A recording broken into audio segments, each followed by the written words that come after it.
Once upon a time there was a mighty king. He ruled his land with an iron fist. He built grand palaces and statues in his own image.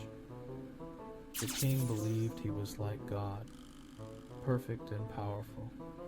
He told his people he was above the common man. He even claimed he did not poop, pee, or fart like ordinary people. He thought these things were beneath him. The people whispered amongst themselves. They knew the truth.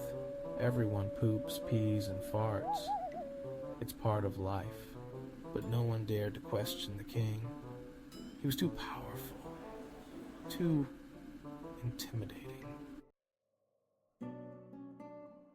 One day, a wise old servant of God gathered his courage.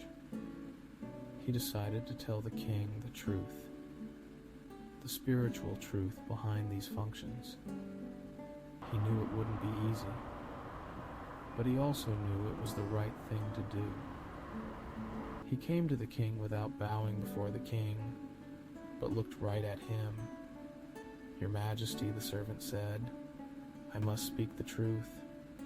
We are all God's creations, and as humans we all share certain needs.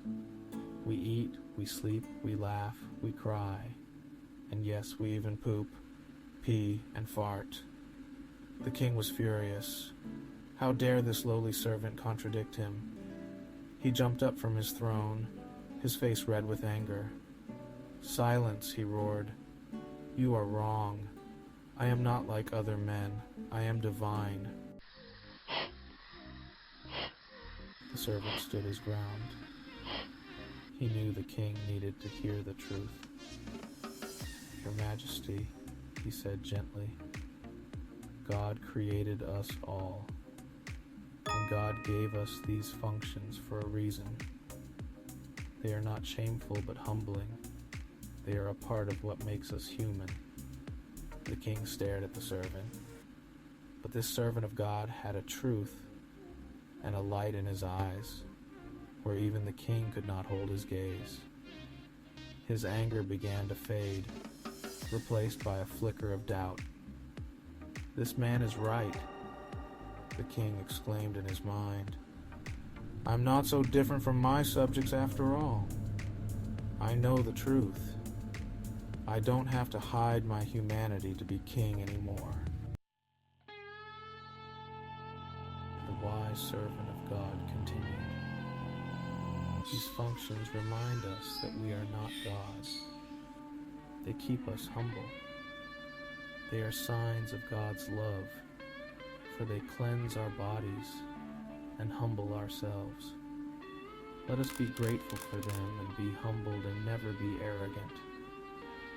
These functions are made to humble you, cleanse you, so that you may step into the light."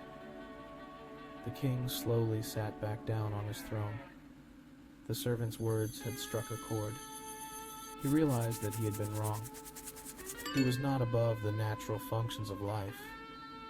He was, in fact, a part of something much larger than himself. From that day forward, the king changed his ways. He ruled with more humility, understanding that even kings poop, pee, and fart, but he still was arrogant, but also more humble.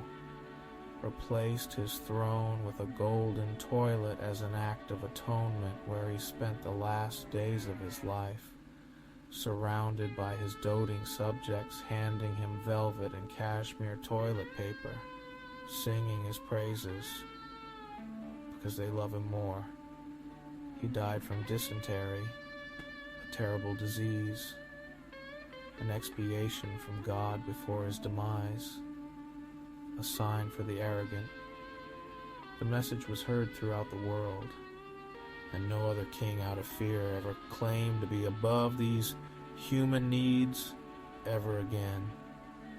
In the end, this courageous servant of God did his duty and saved the souls of many kings from arrogance and brought them to the light